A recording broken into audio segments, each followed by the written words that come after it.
So in today's spiritual journey, we have Mary Rodwell joining us from Australia. She is the founder and principal of Australian Close Encounter Resource Network, recognised internationally as one of Australia's leading researchers in the UFO and contact phenomenon.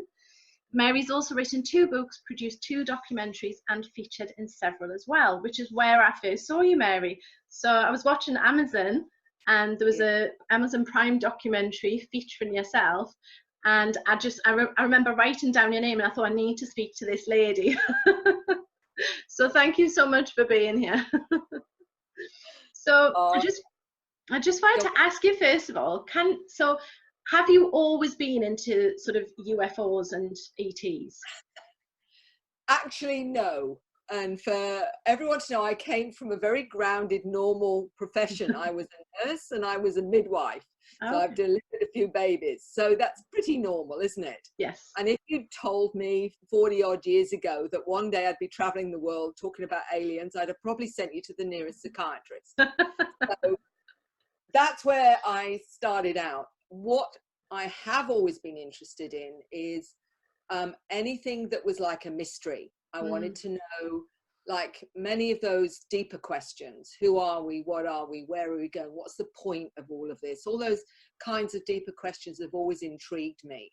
I think because, you know, the spiritual side has always interested me, although I was brought up pretty conventionally in a conventional Christian household. But what I found was there were lots of questions that I started to ask. I was very curious. So if it was weird and wonderful, I would look at it. I'd have a book on it, you know, whatever it was, you know, anything to do with the supernatural, anything to do with life after death. You know, I'd read books on near-death experiences, out-of-body experiences, remote viewing, all those kinds of things. Always fascinated me. But I had never got to the alien bit until in my middle years. And I'd read 2 books. One was called Abduction: Human Encounters with Aliens, and it was written by a professor of psychiatry at Harvard University. So that was pretty credible. And he was basically saying this is real because he'd done all the psychological testing with these people and was convinced it was real. I read another book about by Whitley Strieber, everyone knows in the field, with the alien face on the front, about his experiences. But I'd read them and I thought this was very rare. I didn't disbelieve it because you don't have a Harvard psychiatrist saying this is real and discounting it when you don't know anything about it, because that's not really very intelligent, is it? So the bottom line was, I'd read these books synchronously a couple of weeks before this gentleman walked into my, I was in private practice as a counsellor, and gentleman walked in and said, I've heard you're open-minded. For this, there are no support groups. For this, they just think you're a loony. And he proceeded to tell me about his experiences going on board spacecraft, waking up with marks on his body, shaved areas. His partner was having experiences. His children were having things go on. The relatives wouldn't come to the house because they thought it was demons. Wow. So he said, can you help? And I didn't know if I could help. But all I did know was this appeared to be very, very genuine. And it was really the start of my journey. I started to look into it. I started to look globally at what the information was out there. Dr. John Mack, of course, had his own organization at that time. And I looked into what he was saying about it. And the interesting thing was that not only did I find I really believed this gentleman because of the effect of what had happened, and because it wasn't just him, but his whole family, within a few weeks, another lady walks through the door and she's having experiences as well. And I'm thinking, hold on a minute. Wow. I think this is really rare. Then all of a sudden, within a couple of weeks, somebody else walks through the door with it. And then within a very short time, I'm introduced to a social worker that's had experiences that thought she was going crazy. Oh, wow. And we kind of teamed up and created the first abduction support group in Perth. 12 people turned up.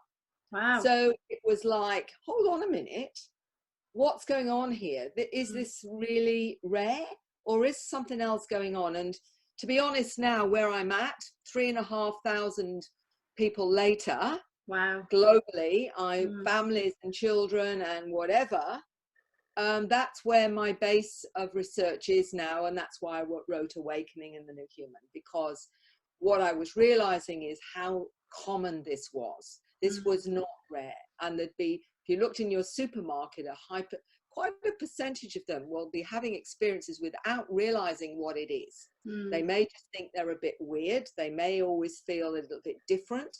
They may be a bit psychic, you know, they may have good intuition. They may see things other people don't see, like balls of light or energy fields, or, you know, I see dead people type thing, or spirits. And they may think that that's just because they're a bit weird or they're a bit psychic. But actually, if they're opening up that way, there's going to be a point where they're going to come in touch with non-human intelligences, especially if they've had a near-death experience, out-of-body experience. Spiritual meditations can open you up to this. Shamanic experiences can open you up to this. Magic mushrooms can open you up to this. Can open you up to this. Anything alters your frequency and accelerates that multi-dimensional side of yourself. Ultimately, you'll see that alongside the angels and the spirit guides and the fairies will be bald-headed guys with black eyes of different colors. You may see feline beings, lion beings, crystalline. So what I'm saying is that what it's really doing is meaning that as you open up to your multi-dimensional reality, you'll start to see other intelligences, or experience them, or even find that you're communicating with them. And this is not weird, in the sense that this is part of our heritage. This is who we are. The only reason people are not having this experience is often because they're scared and they shut down, or they're told, if you do this, you're going to go crazy, or you're weird, or something like that. So what do people do? Oh, I can't experience this because I'm going to go crazy, or they're going to think that I'm crazy, or something or other. So they don't allow themselves to open up because of that fear. But do you think, do people have something to be scared of? So this was a question someone asked me, like, do they have a reason to be scared of the non-human intelligence? Is there anything to be worried about? Well, the thing is, it's a very complex one. What we have discovered is often people are scared more because they don't know enough about it. They're scared of the unknown. So what I say to people, if you're interested in this, look into it. Look into, there's so much on the internet now about different types of beings. There are people that have had really positive encounters with the little greys. There's others that have had scary ones. There's others that had really positive interactions with all sorts of these different beings. Others have said, oh, I was scared, or that was terrible. The problem is with that is often people are afraid more of what they think might have happened than what may have happened. And one of the reasons I do hypnosis is for them to find out what really happened, and not what they thought might happen, because our own fear generates fear as well. And all I can say is, when the surveys that we've done, and this was a groundbreaking survey in the organization called FREE, which is the Dr. Edgar Mitchell Foundation, FREE Foundation, that was, he was one of the co-founders, along with myself and Dr. Rudy Shield and Ray Hernandez. What we did was 600 questions with 4,200 people. And what came out of that was 85% of those surveyed reckoned they would not change anything, that they had found that it had transformed them into a higher awareness, that they wouldn't have changed if they wouldn't go back, in other words, and not have had the experience. Only 15% were the ones that were scared. And, you know, so that tells you something about people, to say that, even though initially it was scary because they didn't know what was happening or why. The more they understood, the less fearful they get. I mean, people are scared of psychic abilities because they don't understand what they are. And to understand how it works, it's actually one of the most liberating ways of helping you to understand your world and reality, and what life is all about. We're going around with one eye closed if we're not opening up to that part of ourselves. But people don't realize that, because they're told, oh, anything that isn't in, that you can, you know, part of your senses isn't real. Well, that's BS. definitely. we are all multidimensional. We all have the ability to have, we all have intuition. We all have a sense and a knowing and a feeling about, and that's natural. It's part of this other part of us, our consciousness, which we call spirit or soul, whatever name, consciousness, it doesn't really matter. It's all meaning that there's a part of us that's non-physical, the part of us that leaves the body when we die. And this is now the way that we're beginning to understand about contact, because one of the fascinating things about contact is that only 25% of contact is physical. 75% of contact is non-physical. In other words, it's happening out of body. And that's why it's harder to quantify, because people say, well, I had this dream about being on a spaceship, and I laugh because I know exactly what that dream's about. And it's not a dream, because it's a dream they still remember 10 years later and think it's still a dream. No, it's not a dream. It's you out of body in a trance state thinking it's a dream, when in fact it's a reality. In most cases, that's a reality. So the important thing for me, and why I do what I do, is to try and help people to understand what's going on for them, to help them connect the dots, so they can realize exactly what's going on for them and how to interpret it in the best way for them, so that they're not afraid anymore. Because the biggest thing is the fear. Am I crazy? You know, and if I'm not crazy, if it really is real, how do I understand now what to believe about my world and reality? Because everything changes. As soon as you accept this, then, oh my God, what does that mean? More or less everything you've been taught is BS, because you've got to... And that's scary. It is scary, yeah. Have you, like, do you think, has there been an increase, do you believe, in contact, especially sort of, you know, I've seen myself on social media and speaking to people, that so many people are having these spiritual awakenings, and even through the spiritual awakening they're thinking they're crazy. So then throwing in some aliens as well and some ETs, for some people it just blows their mind a little bit. But do you feel there's been an increase in contact with non-human intelligence over the last year or so? I think it's been a progressive acceleration of targeting, because ever since we had the technology to destroy ourselves, more and more have shown themselves to us as a way of saying, you can't do this. And a lot of the messages from them is, you can't do this to the planet. You've got to take care of it. You've got to grow up and stop killing each other, because until you do, you can't become part of the galactic community. So the acceleration is getting the 3-year-old with a loaded gun who doesn't realize it can kill people, and make them help them to mature sufficiently so that they don't want to go around still killing each other, and that they actually want to grow spiritually into a more connected society that cares for everything. And that's the messages the children are coming in with, as well as the adults that are going up on board spacecraft. They're saying, they're being shown what's happening to the planet and what they've got to do. So the more they're becoming visible is helping us to move to that greater understanding. And this has been going on even more so from 2012. Interestingly, people were expecting something to happen then. Well, something happened with a lot of people and their awareness.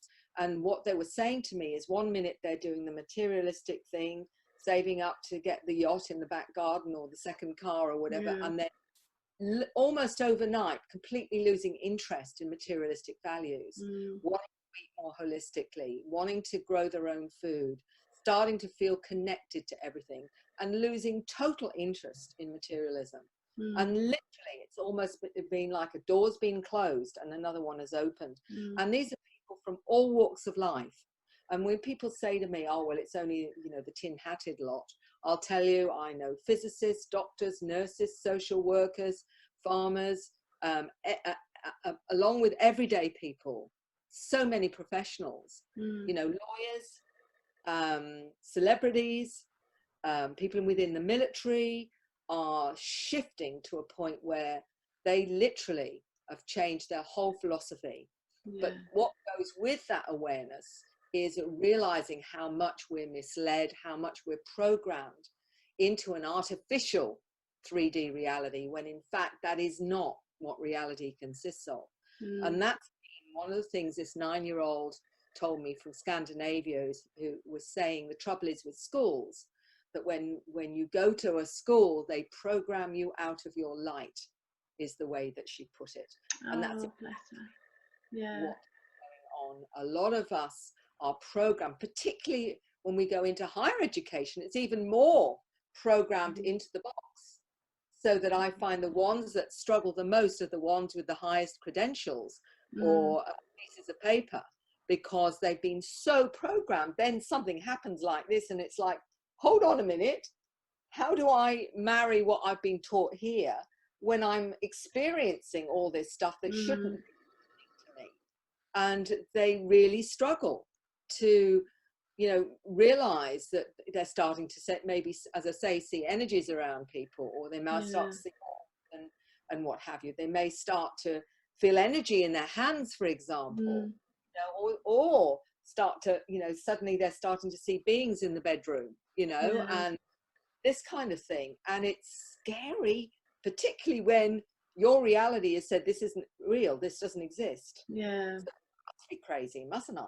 Because, you know, and the trouble is, we have a psychology, our modern psychology still hasn't got with the program of consciousness. It still only says that unless you can touch it, feel it, see it, hear it, it ain't real, which is BS, because, you know, we're born multidimensionally until psychology gets to with the program. And the interesting thing is, I meet many psychologists that are experiencers, and they will tell me about that. But of course, in their professional life, they've got to still play the game, which, you know, someone's hearing voices. Well, they've got to be crazy, haven't they? You know, when they know full well that that might very well be someone just opening up clairvoyantly or clairaudibly. So a lot of my work now is helping people through that process of awakening, where they know what's going on, how to use that awareness in a way that makes them feel confident, that they can trust it and not be scared of it, so that they can actually, if you like, integrate it healthily, so that they can still operate in 3D, but also operate multidimensionally in a balanced way. So they're not, you know, it's fear that often is, because they're afraid, oh, well, someone's going to take me over if I start to get open up. If I open up, that's what's going to happen. They're going to take me over, aren't they? No, they're not. Yeah. Not. No. You know, let me show you how it works. And it really is rocket science, actually. You know, it really isn't that hard.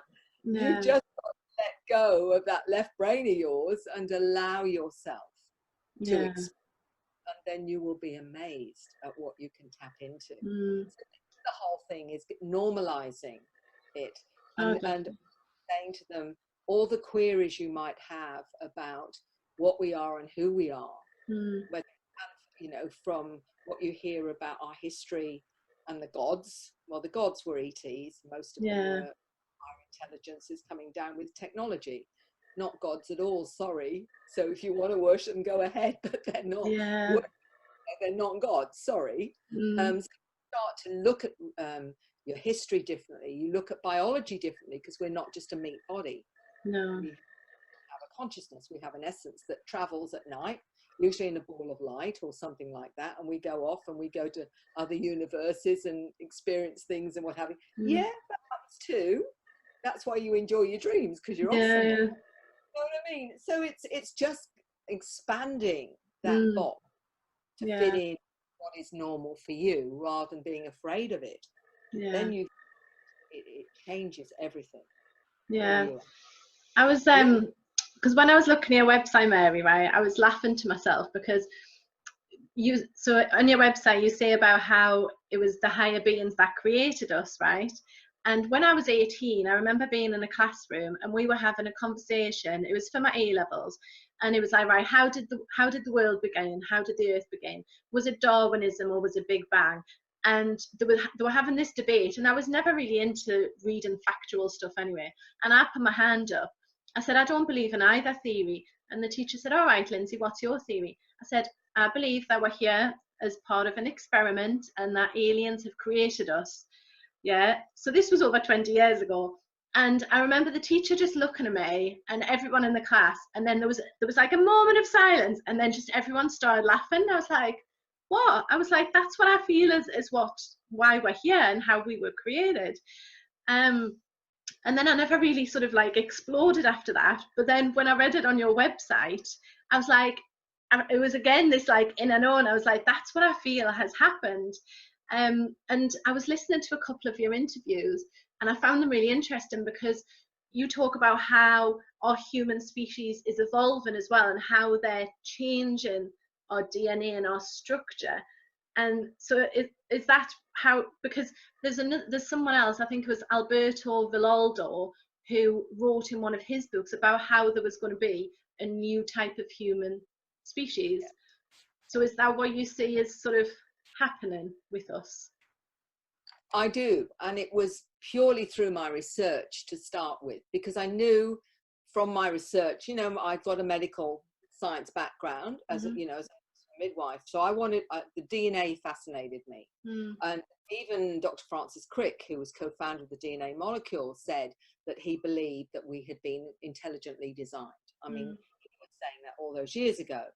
But there's been other molecular biologists and geneticists that have come out with this, even though it's still not recognized as anything. The main thing for me was two facts. One is we went from Cro-Magnon and Neanderthal to Homo sapiens sapiens almost overnight with twice the brain size. Nobody can explain how we evolved from that to that, because it was literally one, and then suddenly we've got twice the brain size. Apart from that, there are 223 genes in our DNA that didn't come up the evolutionary tree, that were a sideways insertion of genetic material. So who put it there? Okay. But there's, you know, that's, you can't get away from that. Okay. All to do with higher psychological functioning.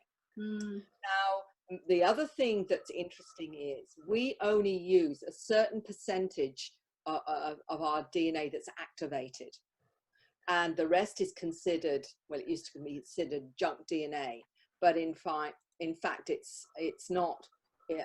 What they're finding now, it's got other properties. What we're hearing from those that have tapped in or being told by these species, that they have all added something to our DNA. And even in the Bible, in Genesis, it's like they, you know, it talks about and they will be like us. It talks about this whole genetic experiment actually in the Bible, in Genesis itself. I've forgotten the actual quote that I use. They'll be like us.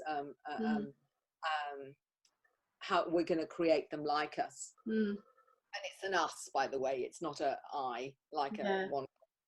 But there's lots of it. I mean, I do references to the Dogon tribe. There's a whole range of stuff that I put in the New Human, just to help people that that's the baseline, is that we are a hybrid species. Okay. That's the first thing we have to realize. And the other thing has been happening is that I noticed, particularly through my own research, that when I'm talking to parents or grandparents, that it seemed like each generation was an upgrade, like they were just that little bit more awake, a little bit more aware. And I kept thinking, well, and some of them, these children, were being born but given labels like ADHD and Asperger's and dyslexic and what have you. And I thought, well, how can that be an upgrade if it's a dysfunction? And I got a few clues, and one of them was a gentleman in Hong Kong who told me that he didn't realize he was ADHD till he was in his 50s. And he wrote a book, Close Encounters of the ADHD Kind. All right. And he always saw reality in a more complex way than everybody else. And he said, you know, he could make sense of it. And he retranslates ADHD to always dialed into higher dimensions. Oh, I like that. Because they are. The whole point is, I thought, and I tried to look at it from the perspective of an ET intelligence. If you find people are being programmed into an inaccurate reality, which we are, we're being programmed to believe the box is our only reality. How do you stop that happening? You stop it by wiring them differently. Yeah. So what do you create? What appears to be a dysfunction when in fact it's an upgrade. Mm. And they're being born more multidimensionally aware. Yeah. And it's amazing, the geniuses in some forms of autism, a lot of them are being discovered to be telepathic. Oh, You've wow. got the vibrating at a higher frequency. So what do? We slow them down to program them. We stick them on Ritalin to slow them down. So that you've got all these different ones. The dyslexia, what a great way to stop people being programmed, make it harder for them to be programmed. To me, it was once I got it, it was just like so obvious. Yeah. That, how do you stop a population being programmed? Do you make it more difficult to program them? Yeah. But they're seen as a dysfunction because you can't program them into present reality. So this is what, and what's interesting is that I've got a good friend, a molecular biologist in Sweden, who herself has had a bit of ADHD, a bit of autism and whatever, and she calls them letter people. And she calls herself a letter person. And she said it's, and there are different things they need to stabilize them. Like the ADHD needs more vitamin Bs and a few other things. So they use more of them because of the frequency that they're in. So there's things about diet that help them balance them out and whatever. So when I wrote The New Human, I was writing about the stories, how they're different. Then what can we do to help them so they can stabilize and operate on this 3D reality without being medicated or misunderstood.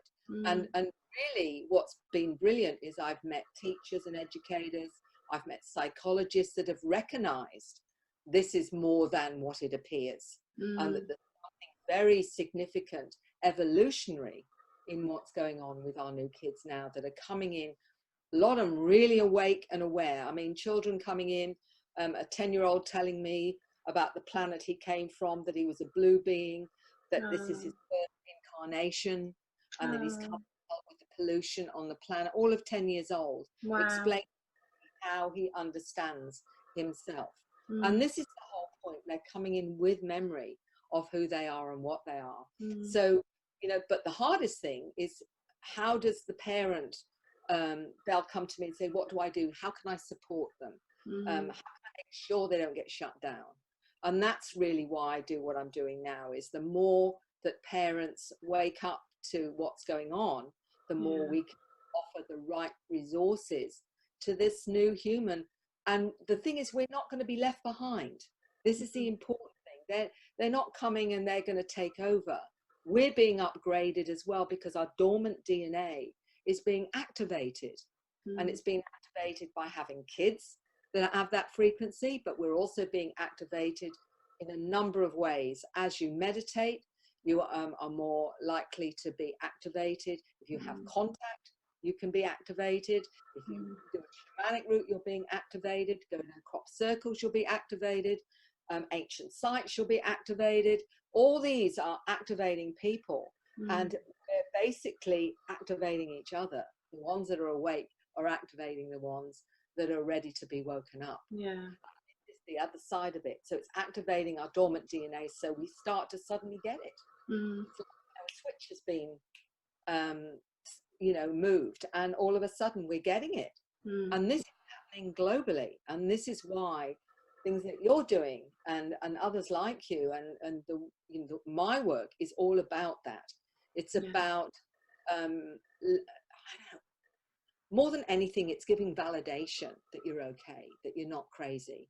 Because I mean, to tell you, I'm getting emails, phone calls from all over the world.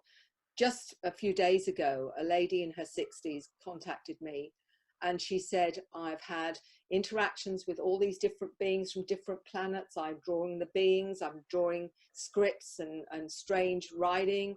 I get downloads of symbols and whatever. And she says, nobody believes me. Nobody wants it. She said, my family just think I'm crazy, and I've been having this all my life, right from a little girl. And she was in tears because I was listening to her. And she said, it's just so wonderful to be able to say this and not have to watch what I say because you're hearing me. Because I've just never had that. Oh, bless her. No, I think that's a massive thing for people who are working in the sort of environment and how we work is, you know, people say to me, oh, you might think I'm weird, but I'm like, I don't think anything's weird. I'm like, you can just tell me. Do you know what I mean? And, or they'll say, oh, I've had, like, again, I've had clients turn up and they're like, I think I'm going crazy. And I'm like, you're not going crazy. You know, you're just shedding the old and, you know, you're coming into this new being. And it can be difficult because it's all those structures and systems that have been in place, and even the belief systems that have been in place for so long and through so many generations. And it's sort of like about beginning to tear those down, isn't it? And yeah, allowing people that if they are having these contacts, then allowing them space to be able to say, you know what, I've spoken to an alien, or I've been on a spaceship, and for people to not sort of dismiss them. I think that's the first thing, and the reason I wrote Awakening was as a resource book, because in all the questions that I got asked, I wrote a chapter on it. So it was like, how do I know I'm not crazy? How do I know this is real?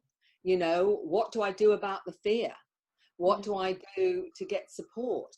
You know, what about the implants? What about my kids? So all the questions that they asked, I would write a chapter on it. And the book was about a process, because I knew so many couldn't go to what we call our professionals, because they knew immediately that what was going to come back was very likely there's something wrong with you, here's the medication, or here's the hospital. And people are not stupid, they soon get the message. So it was like, here you are, this is some way of you finding your way through it, and ultimately getting some of your own validation so that you can start expanding rather than being afraid and shutting yourself into that box and trying to pretend you're something that you're not. Because this is about waking up, this is about realizing that we're part of a galactic community, and they're saying time to grow up now as a society. Try, you know, you're coming to the stars now. We want you to come, but we want you to come without being too primitive, you know. Because that's the problem at the moment. We still, you know, have this awful aggression that we think anything that's different to us is something we have to subdue or destroy. Yeah, I know. I came out on my Facebook page earlier this summer to say how I'd had contact with Pleiadians, and I sort of described them a little bit and about how I'd channeled messages and the all love and peace, etc.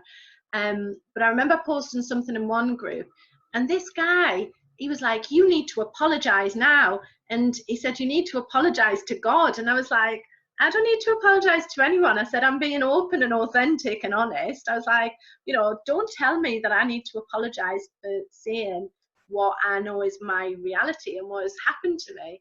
So, but yeah, but coming out was a big thing for me, about saying that I had actually had contact with these higher beings, because there is that part where it's like, oh, what are people going to think? Are they going to think that I've lost the plot? But to be honest, like, people must have read it and they've either just went, oh well. But a lot of the comments were quite supportive. Well, what you've done by, I call it coming out the space closet. And what you've actually done is given people permission to look at that, because you've been brave enough and courageous enough to come out and challenge the belief systems. And the thing is too, I mean, is this whole business around how we look at religion, how we look at spirituality, because a lot that are very entrenched in a particular belief system, this is going to challenge them, because you know, it often has its dogma, it can be quite rigid. So you bring in something like this where you are getting them to expand. It doesn't necessarily change everything, but it will change certain perspectives on, you know, what you see as God, or how you understand God. And I wrote in The New Human, I called it the God chapter, and it's got two ministers of religion and the way they've had to expand into their contact experiences from their Christianity, for example. And one of the stories I tell is a young Indian man. And he wrote to me and he said, Mary, I know I'm a starseed.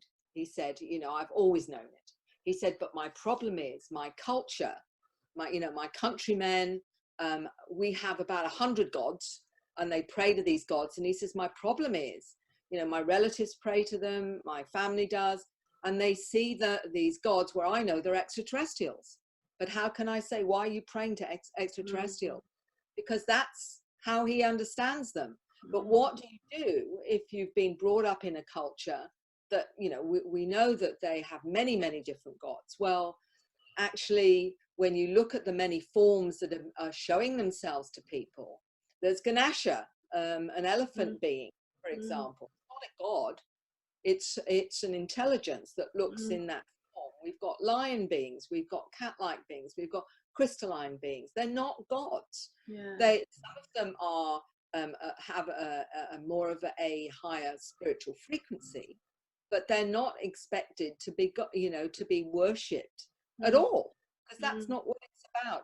And you know, this is a big challenge to people, because, you know, particularly, it doesn't matter what belief system they have, because you're taking away something that to them they've set their heart on, they've set their spirituality on, and you're saying, well, actually it's bigger than that. It doesn't mean there isn't a supreme consciousness, universal source, whatever name you want to give it, which, you know, we've got no way of proving that, of course, which is, you know, part of my problem now, because I've come to the point of, you know, I need evidence of something before I give my belief system to it, because I want to know, where is the evidence? Show me, and I'll tell you a little, it's a joke, but it's a true one. And it's about a gentleman that had taken a UFO by a church spire, and he wanted to work out how far the UFO was from the church spire. So he went in the church and he met the priest, and he said to the priest, how tall is your church spire? Because I've got a picture of a UFO and I want to work out the distances and what have you. And the priest laughed and said, you don't believe in UFOs, do you? And the gentleman quickly said back to him, well, at least I've got a picture of mine. You know, no picture of God, is there? So it's true. It is true, yeah. You know, and I mean, that's the bottom line, is there's the evidence out there. We've now got Navy pilots coming out with what they've seen. We have celebrities coming out with it. We've had presidents too. Reagan and Carter have seen craft. We have, I mean, you just have to go on the net. Everyone with an iPhone these days is taking pictures of UFOs, and that's what, they're everywhere. And that's the thing. If people want to see the evidence, don't believe me, just go on the net and start looking and making up your own mind. The video footage of everyday people seeing something outside the window and can't believe what they're seeing or whatever, everywhere. But we've got, you know, military pilots now, particularly, you know, the latest big one was the Navy off San Diego, HMS Nimitz, and they were seeing these tic-tac UFOs, and it's actually been acknowledged by the US Navy now, where there were hundreds of these ones that they flew to engage with them, and they said that they would blink out just like that. Oh, wow. And there were hundreds of them, and I actually spoke to one of the pilots a few months ago, because I was at a big conference in the US, and he said everything's changed for him ever since he's seen them. You know, it's just opened up a whole new world, and often seeing a UFO is a big one for a lot of people, because they suddenly realize, look, you know, hold on a minute, what's that? That's a satellite, that isn't a plane, that isn't, you can't ignore it. You know, that is doing things it shouldn't do and whatever. And that's like, oh my God, so who is flying it? Well, or ain't a human. So, you know, the bottom line is, for me, is it is a process. And all I say to people is, don't believe me, but go and have a look for yourself. If it intrigues you, go and realize that this is the biggest secret, the biggest secret of humanity. And it's been held back by certain self-serving agencies, and we call them federal government, we can call them, you know, a whole range of things. But the bottom line is, there's been a truth embargo for many, many years, and they've had crash craft, they've seen the beings, they've actually interacted with some of these beings, certain governments, and they've just kept it secret for lots of different self-serving reasons. Oh, Mary, I could speak to you all day about this topic because I find it so fascinating. But just one last thing. So if someone watching this has had an experience and they've been whisked off by a UFO and they're sat there going, oh my God, what advice would you give them? I would say the first thing is to, if you can be as calm as you can be, as soon as you calm down and you're less fearful, they won't then paralyze you because they'll realize they don't need to. Start asking them questions and say, why are you picking me up? Why me? Because when you're calm enough, you can actually have a conversation. It'll all be telepathic, most likely. But once they feel that you're not terrified anymore, they'll be able to tell you why you've been selected for whatever reason. And really, we're all being targeted on one level or another because it's global consciousness we're talking about. Just some are more awake to it than others. That's all. Fabulous. Fabulous. Well, thank you very much, Mary, for joining us on the spiritual journey. And it's been absolutely fascinating. So yeah, thank you. And what I'll do is I'll put all of your links in the comments below so people know where to find you as well. So thank you very much, Mary. It's been a pleasure, Lindsay, and take care. And I'll always be interested in your own journey with this and you know how it's affected the family. So good luck with that. Thank you very much, Mary.